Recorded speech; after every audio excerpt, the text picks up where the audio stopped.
Welcome back to the Lean and Lethal Podcast. I am Bridger Deaton, strength and nutrition coach.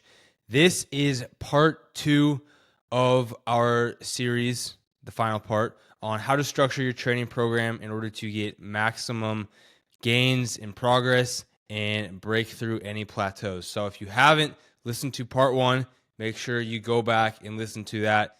We covered the foundations. We went over how to choose the right workout split for you, how to properly order your exercises throughout your workout, and then we touched on exercise selection. So if you haven't listened to part 1 yet, make sure you go back and listen to that before jumping into today's episode. So this is part 2. We are going to cover rep schemes, rep periods, how you can use the particular rep scheme that we use with all of our clients to make sure that you are consistently progressing and improving.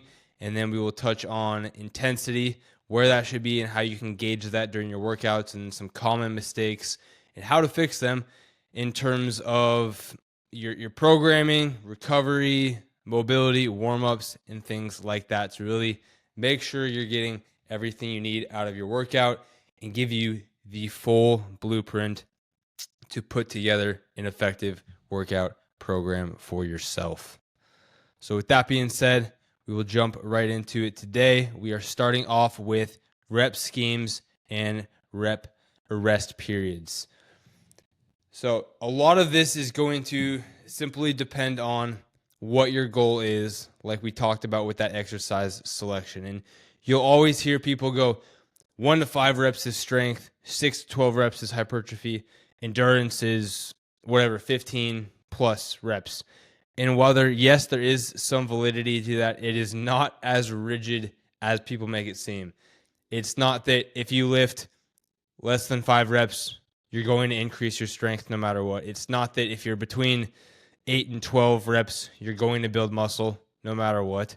And it's not that if you're over 15 reps or whatever, you're going to be building endurance. It's not that black and white.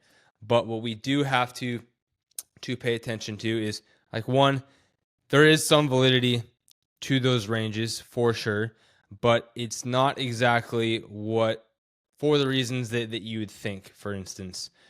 And rest periods are one that play a huge role in it. Also, intensity plays a huge role in the outcome that you are going to get. So, generally speaking, we'll get into some other finer details here.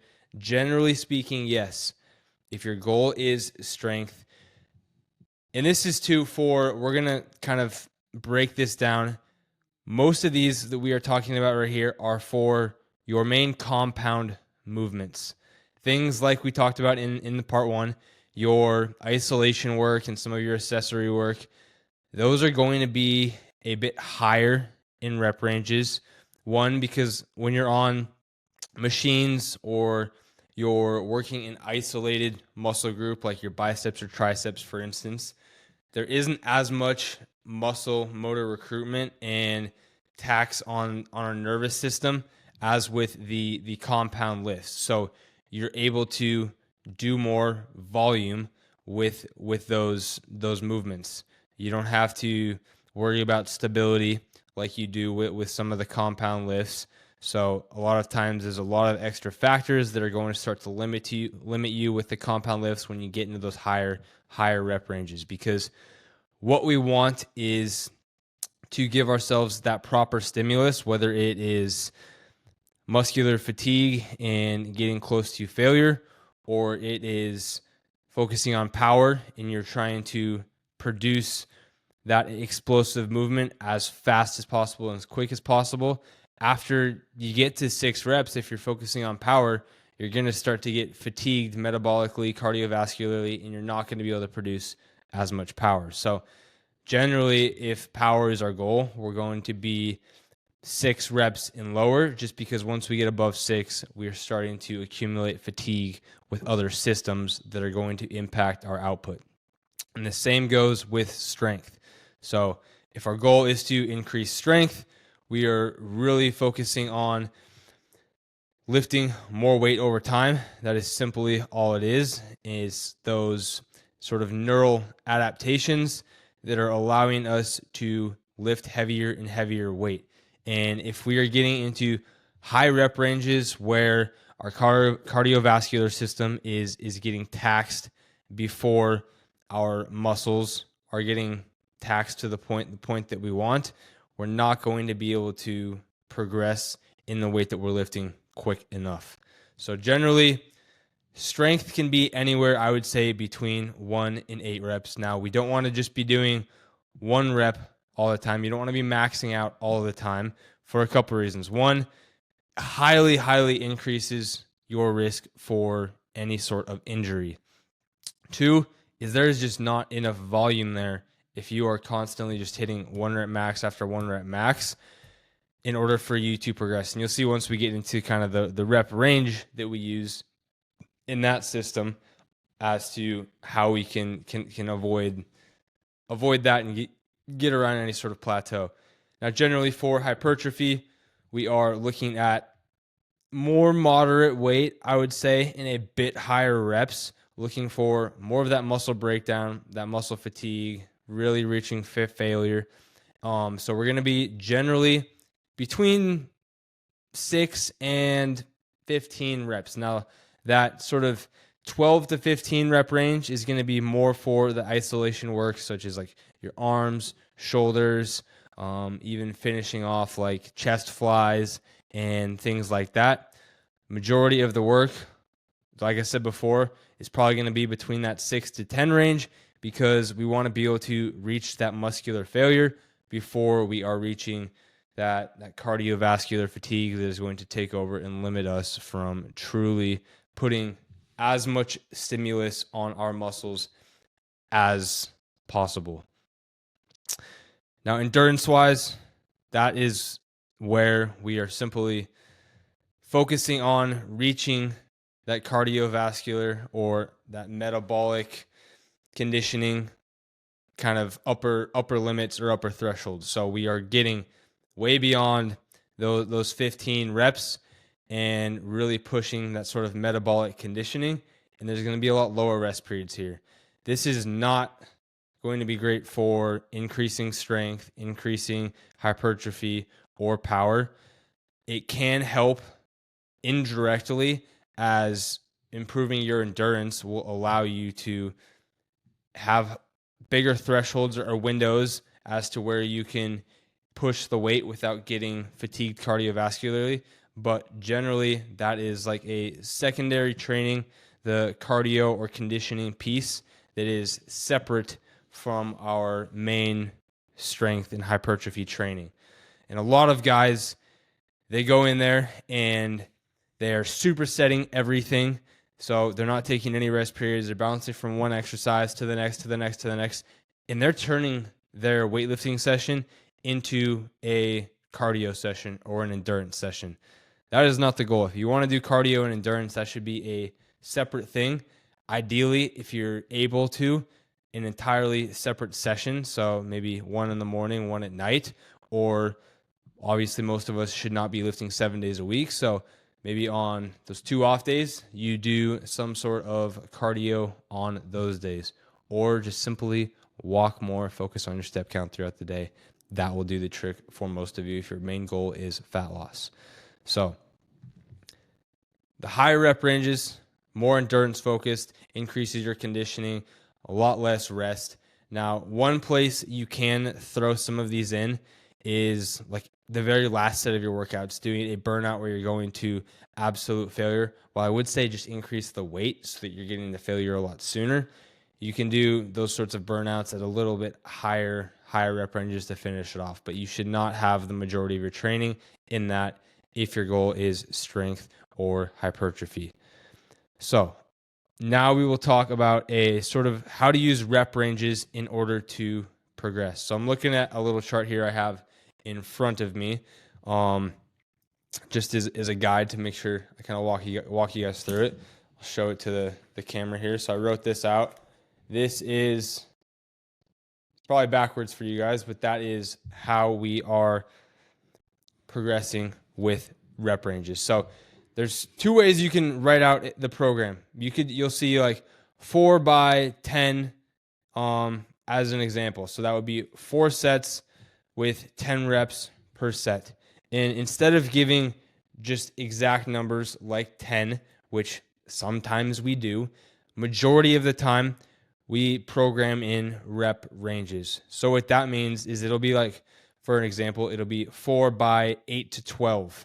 So you have that rep range to work from, and you use that in order to progress both your weight and make sure that you are implementing progressive overload. But instead of just having 10 reps and your only progression being increase that weight, you might not be able to increase that weight every single week, especially if you're doing things like dumbbells where it's only 5-pound increments, and that's also per dumbbell. So really it's 10-pound increments is what you'd be increasing it. You might not be able to do that every single week unless maybe you're starting off and your progress is going super fast with those newbie gains. But having a range in there allows you to either increase the amount of reps you're doing or increase the weight and continue to cycle through that. Because the only way you're going to progress is by progressive overload, which is increasing that stimulus that you are putting on your muscles over time. And that can be done through more weight that you're lifting or more reps. Either one is increasing that total tonnage that you are lifting every single week. You'll see a lot of guys that just go to the gym, they get super comfortable, and every time they go in there and they do incline bench, they're picking up the 50s, and they've been doing that for years. They've got so accustomed to just going through the motion, doing the same routine. They don't look any different. They look the exact same, and they're just picking up the same exact weight every single time. You're never going to improve. You're never going to see progress. You're never going to change when you are just grabbing the same weight. So you need to make sure that you are implementing progressive overload. So how do we use this rep scheme now? Or this rep range. So for an example here, we have 6 to 8 reps. And let's say you already have a good idea of what weight that you can get 7 reps with. So you pick that weight. Let's make it super easy and say the 50s. You can get the 50-pound dumbbells for 7 reps on incline. And your rep scheme in your program says 6 to 8. So you haven't maxed that rep scheme out yet. So you stay exactly there. You are right in the middle. You keep using those 50s, that weight, until you can hit 8 reps with them. Once you can hit 8 reps with them, which is the upper limit, you will then increase the weight. So you can add 5 pounds, go up to the 55s. And then odds are that'll put you back down around 6 reps or so at the bottom of that rep scheme. And then you continue to use that weight. You get 6 reps with the 55s. And then next week, you get 7 reps with the 55s. The week after that, you get 8 reps with the 55s. Once you hit that upper limit again, that 8, increase the weight again. You go to 60 and you drop it back down. Now, if you increase the weight, say you're at that upper limit of the rep scheme, you're getting 8 reps, you increase the weight, and you can't quite get 6, which is that lower limit, then you just decrease the weight, go back 5 pounds, and continue to hit 8, and then eventually give that another shot. So it gives you this sort of double progression standard where every single week you can either increase the weight or increase the reps you are doing. And it's a constant cycle that keeps you from ever having to hit a plateau. Whereas if you just have like a 4 by 8 rep scheme and you're just going in there every single day and hitting 8, and you're not going to be able to increase the weight every single time, and you're not giving yourself that room to do more or less reps because you're just stuck on that. You get comfortable at doing 8, and then you just get into this poor cycle of just picking up the same weight every single time and doing 8, because that is kind of what you become comfortable to, and you're not chasing that progression every single session. So use rep ranges, not just set reps. And this can be anything. It could be 3 to 5 reps. It could be 6 to 8. It could be 8 to 10. It could be 10 to 12, 12 to 15. Like, it could work across the board. whether you are more focused on strength and low reps. So like if we're doing barbell bench or deadlift and really trying to increase strength on there, we might be on that lower end, so like 3 to 5 reps. And if we are more so working on lateral raises or face pulls or lat pull downs or something like that, we might be up at more of the 10 to 12 range. So that is how we use rep ranges to make sure that we are always progressing. Now, the last thing we are going to touch on in terms of your workout programming is intensity. So this there's two main scales that people use for this. You'll see RPE or RIR. RPE is reps of perceived exertion. RIR is reps in reserve. I think reps in reserve is a little more easy for people to understand. So we're going to go with that one. That is what we use with most of our clients, where we program in the intensity metric. So reps in reserve is simply when you get done with your set, how many reps do you still have in the tank? Usually goes on a scale of 0 to 5. 0 meaning you're like complete failure. You can't get another rep. 5 meaning you can do 5 more reps once you finish that set. Some people say it goes to 10, but I think if you're doing anything beyond 5 reps in reserve, increase the weight and go a little harder. That's not going to be very beneficial for you. So scale of 0 to 5, and you can use this as a gauge that is always sort of adaptive and flexible. You'll also see some people write workout programs where they're giving you exact numbers based on a percentage of your 1 rep max.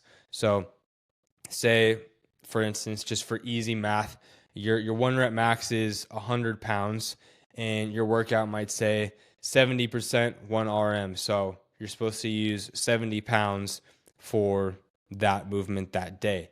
And the thing that I don't really like about using this scale is, or the percentage of 1 rep max, is there's going to be days where you didn't get good sleep. You weren't able to get in your pre-workout meal. Super stressful day at work. There's a lot of other factors that can impact how you're feeling that day, and that are going to impact your performance in the gym. So if you have this sort of standard where you have certain percentages you have to hit every single day, sometimes things are thrown off. You might come in, not be anywhere close to that percentage, and start to get a little discouraged, or you're like, I can't hit that today. I feel like shit. Let's just can the rest of the workout. So I think that starts to play a lot bigger negative effect on your mindset around your training and your workouts, and it doesn't ever take into account how you're feeling that day, how you slept the night before. Versus if we use RIR, it is simply 100% based on your exertion in your proximity to failure and how much you are pushing yourself on that individual day, which is all that matters at the end of the day, is that you went in there, gave that workout your all for whatever you had to give that day. Doesn't matter how it compared to yesterday or the day before. It's just that you went in there, you gave it your all, or whatever was programmed that day. So I like RIR a lot better than doing percentage-based programming. So one example here now is how we can use progressive programming through our set. So it's not always just going to be you have a set, 4 sets of 8 to 12 at an RIR of 0. You're not going to go in there every single time in all 4 sets are going to be at an RIR of 0 or 1. So oftentimes it'll be a progression where set 1 is at a 3 RIR. So it sort of serves as your warm-up set. So you get done, you got 3 lefts in the tank. Next set is a 1 RIR. So you can put more weight on the bar. It's going to be a little bit harder. You're only going to be able to have 1 rep left in the tank here.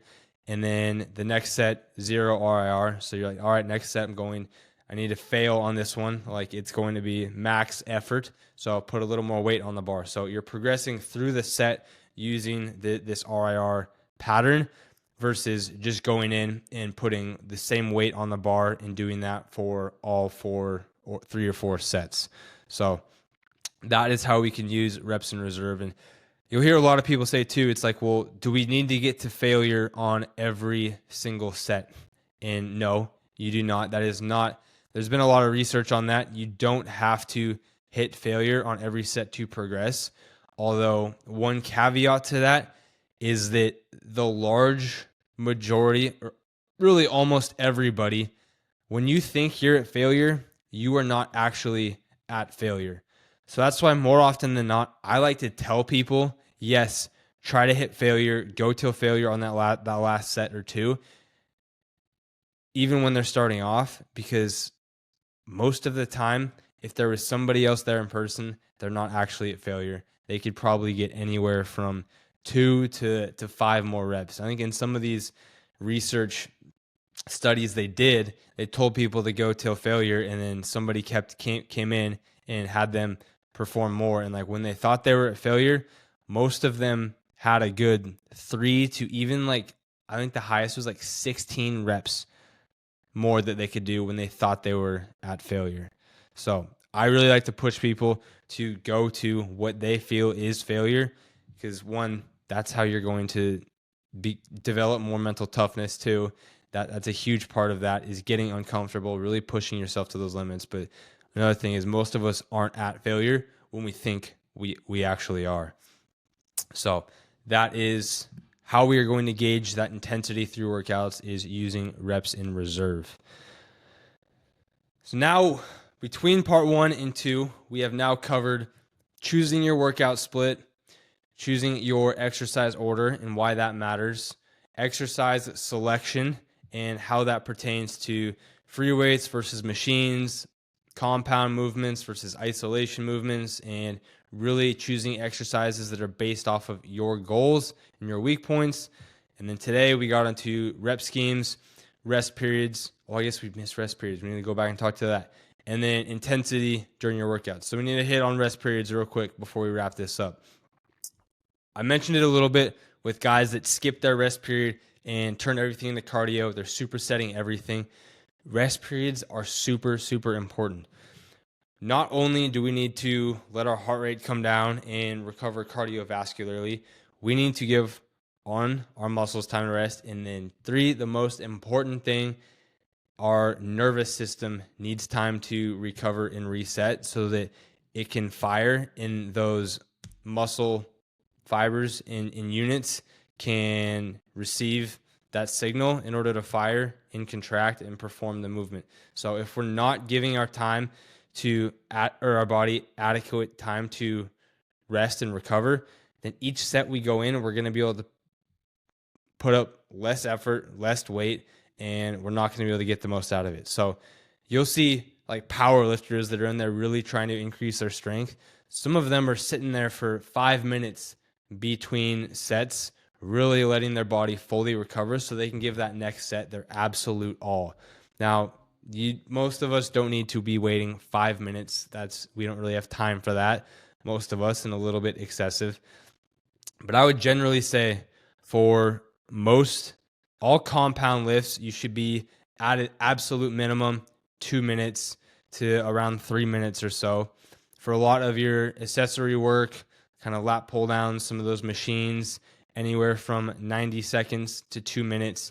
And then some of those lighter things like your curls or lateral raises, or really that isolation work, you can get away with 60 seconds to 90 seconds. But even if you don't think that you need a rest, take a rest. And 2, if you don't think you need a rest and you feel like you can get right into that next set right away, that is a great sign that you are not pushing yourself enough and you need to increase that weight and you can go a lot heavier. That's where too that RIR scale comes into play, where if you're like, oh, I'm at a 1 or a 0 RIR on that set, I didn't have much more to give, but then you wait 15, 30 seconds in your rest period and you're ready to get into that next one, then I guarantee you weren't even close to a 1 or 0 RIR. So that is a great sign to increase the weight, push yourself a little harder. You should really feel like you need that full rest period. You should feel like you need at minimum 90 seconds. If you don't feel that you need at least 90 seconds in order to effectively perform another set, then that is a great sign to bump that weight up and push yourself a little more. So there it is. Those are pretty much all the basic foundation in blocks to creating your own workout program. Following a structured program is going to be an absolute game changer, especially keeping track of your workouts and the weights you are doing so you can make sure that you are going in and progressively overloading every single session. You need to be increasing either the weight or the reps every single session. And if you're never recording it, you're never writing it down, and you're just guessing, you're probably going to end up stuck and at a plateau, but you might not even realize it because you're just going through the motions and lifting those weights. And also, there's no such thing as confusing the muscle.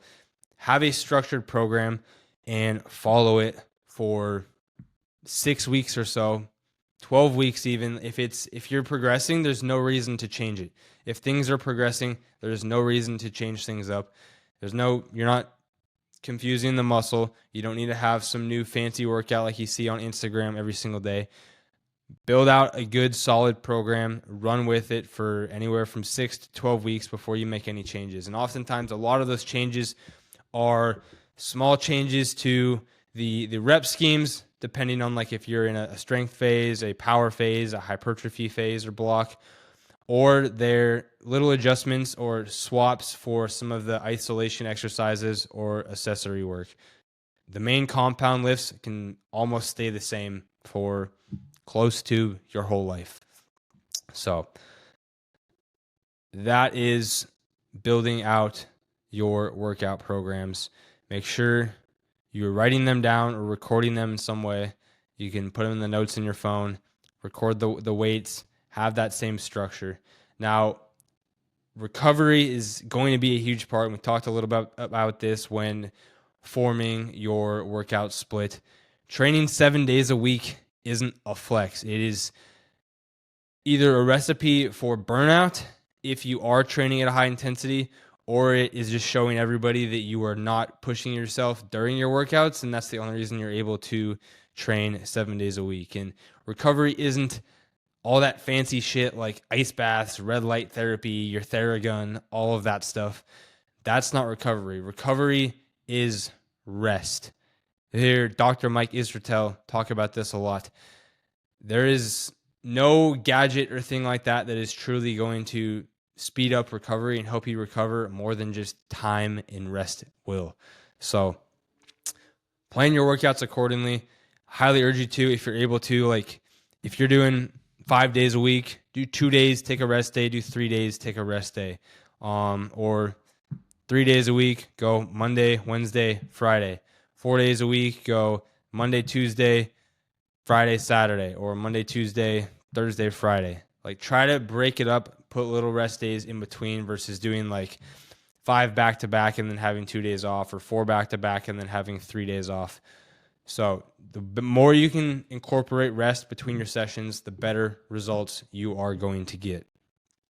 Last thing is when it comes to warm-ups and mobility, doing a bunch of static stretching or a bunch of high knees and shit like you did for your football warm-ups or whatever high school or college sport you played isn't helping you a lot. Your warm-up is simply, as it sounds, warming your muscles up, getting a little bit of blood flow there. And you can do this by just simply walking on the treadmill for 5 to 10 minutes, riding the spin bike for 5 to 10 minutes. Doesn't need to be hard. You're just getting the joints moving and the blood flowing.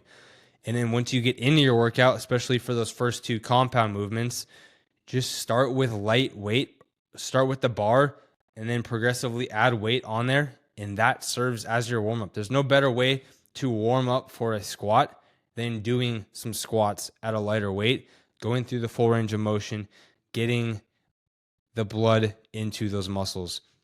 And there's actually been research done looking at static stretching versus either dynamic stretching or things such as foam rolling. And there's a 2013 meta-analysis, which a meta-analysis is basically just like a study of studies. So they look at a bunch of different studies around one topic and make overall conclusions. So a meta-analysis in a Scandinavian Journal of Medicine and Science in sports found that prolonged static stretching before strength training actually reduced strength by up to 5.5% and reduced power by up to 2%. So doing static stretching is only hindering your workout and in your results. And another way, I saw somebody else talk about it like this. It's like, if you want a bungee cord to be strong and really hold something down nice and tight, are you going to grab it and stretch it and pull it out as long as it goes and hold it there and really just stretch the shit out of that rubber band before you want it to hold down? No, not at all. That's going to make it able to produce less force and less power. We want that nice and springy and and able to work as a bungee cord should. Or the same thing goes with like a spring. Like we want that spring to be able to really produce a lot of power or force. So we're not going to stretch the spring out as far as it goes and hold it.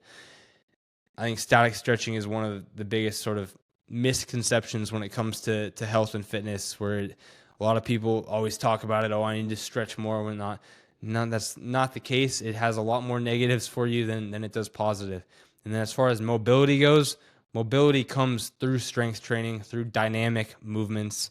There's a lot of good mobility movements and patterns that you can do, but it's not going to come through static stretching itself. And then another study from a 2019 study in the Frontiers in Physiology found that foam rolling actually improved range of motion without decreasing your strength or power, making it a superior pre-workout tool compared to that static stretching or strength training. So what I do on a daily basis, as far as warm-ups and mobility go, I will walk on a treadmill for 10 minutes or so, get the blood flowing, especially if my body is a little bit cold, increase the heart rate just a little bit. And then after that, I will go do quick 30 seconds of foam rolling, if I've been sitting all day and my backspin arched a little bit, foam roll my back, kind of get your back kind of cracked a little bit, and go through some quick ranges of motion, and whatever muscles that I'm working that day, I'll go over them real quick with that foam roller, kind of break up some of that muscle tissue. And then I go right into that first compound lift, and I'll start with whatever it is, the bar, and then I'll put one plate on, and then depending on what I'm working up to that day, I'll have usually 1 to 2 warm-up sets, and then I get into those working sets. And I have yet to injure myself. So that's all your warm-up needs to be. It doesn't need to be some 20, 30-minute thing. Walk on a treadmill for 10 minutes, foam roll for 1 to 2 minutes, and then start off your compound lifts with the bar or some very light weight, get into those full ranges of motion, and you will be on your way. And then too, another thing to this whole thing is you don't need to do a whole workout. Like some people do so much, it's like a whole workout before they even start their workout. And then you're depleting all your muscle glycogen, you're fatiguing yourself, and then you're so tired before you even start your first set, you're not going to get as much out of it. And then you're like, I can't afford to spend 2 hours in the gym, because it's like, yeah, well, you spend 2 hours in the gym because you spend 45 minutes warming up, and then between every set, you spend 10 minutes talking to everybody else and on your phone, when you could easily go in there and bang out a solid workout in 45 minutes. And two, I had a client that he was comparing himself to other people. He's like, I just don't think I'm doing enough, because there's guys that I will go to the gym and they're already in their workouts, and then I finish mine and they're still doing theirs. And it's like, yeah, that's because I guarantee you, they're not following a structured program. They're doing either way too much junk volume, they're spending way too much time with their warm-up routine. They're probably on their phone for 5 minutes between every single set, and they're not being intentional with their efforts. So set up a solid program for yourself. Don't compare yourself to others in that sense. You, at this point, have all of the information you need to put together a well-structured training program. But that isn't just about what you do in the gym. Like we said, it's about progression, your recovery between sessions, and your consistency with it over time. So if you stick to all these principles, I guarantee you will always be improving. Now, if this helped you, share it with a friend who needs to hear it, who has zero structure to their workouts and really needs to dial in their training so that they can catch up to you and actually become lean and lethal, because that's what we're all about. If you have any questions or want me to kind of go over your workout program, I'd love to do that too. So you can shoot me a message on Instagram, Facebook, wherever, Bridger Deaton PT. Send me your workout program. I'd love to review it and give you any feedback I have. That being said, that is all for today. So stay lean, stay lethal, and keep chasing discomfort. We'll catch you in the next one.